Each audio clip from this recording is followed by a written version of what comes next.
So yun guys, kukunin natin yung sisiw na alimokon. So samahan nyo ako guys, tara guys.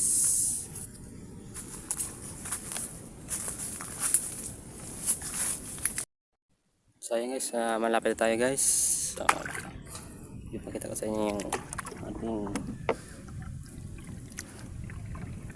inakay na alimokon.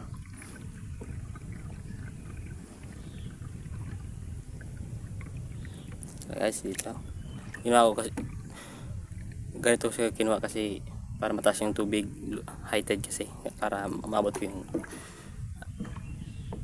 alimokon guys. So andyan po yung nanay niya. Ayan guys.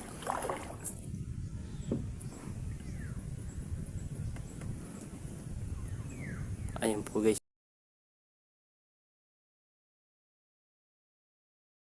Yung nanay. Ayan po. Ayan po so guys. Lumipad. Ayan. Pa-update ko lang kayo mamaya guys kung pinakuha ko na. So ayan guys. Nakuha na natin yung ating limokon guys. Ito na po siya. Ayan guys.